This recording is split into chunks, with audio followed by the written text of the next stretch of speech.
ગીર સોમનાથના તાલાલામાં નકલી દૂધની ફેક્ટરીને લઈને મોટા સમાચાર મળી રહ્યા છે। ગુંદરણ ગામે ઝડપાયેલી દૂધની ફેક્ટરીના તાર તાલાલા સુધી પહોંચ્યા।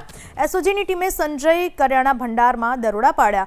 92,900ની કિંમતનો શંકાસ્પદ જથ્થો જપ્ત કરવામાં આવ્યો। ગઈકાલે ગુંદરણ ગામે પ્રેમનગરમાં નેસમાં પોલીસે દરોડા પાડ્યા હતા। 6,000 લીટર નકલી દૂધનો જથ્થો જપ્ત કરાયો હતો।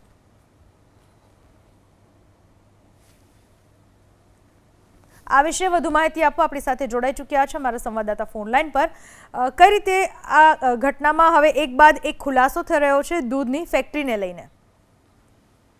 ચોક્કસથી જે તાલાળાનું ગુંદરણના પ્રેમનગર નેસ વિસ્તાર છે ત્યાં એસઓજી અને ફૂડ વિભાગે દરોડો પાડ્યો હતો અને આ દરોડા દરમિયાન જે બનાવટી દૂધ એટલે કે ડુપ્લિકેટ દૂધ બનાવવાનું આખું કૌભાંડ ચાલી રહ્યું હતું અને એસઓજીએ દરોડા પાડ્યા હતા। સ્થળ પરથી 3,000 લીટરથી વધુ જે ડુપ્લિકેટ દૂધ છે તે પણ જપ્ત કરવામાં આવ્યું હતું। એટલે કે દિવસભરનું જો કહી શકાય તો 6,000 લીટર જેટલું દૂધ છે તે આ જ સ્થળે બનતું હતું અને એસઓજીએ દરોડા પાડ્યા હતા।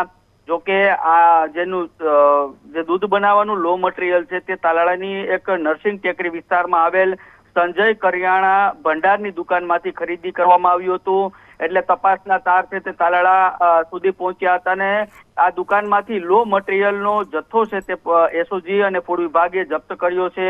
કુલ 92,900નો મુદ્દામાલ જપ્ત કરી અને આ તપાસ છે તે આગળ ધપાવી છે। એટલે કહી શકાય કે જે ડુપ્લિકેટ દૂધ બનાવવાનું મોટું કૌભાંડ ચાલી રહ્યું હતું તેના તાર હજુ પણ લંબાય તેવી શક્યતા જોવાઈ રહી છે। જી આભાર આપનો તમામ માહિતી બદલ। તો નકલી દૂધ બનાવવાનું કારખાનું ઝડપી પાડવામાં આવ્યું, ત્યારબાદ જે તપાસ કરાઈ રહી છે ફરી 6,000 લીટર નકલી દૂધનો જથ્થો જપ્ત કરવામાં આવ્યો।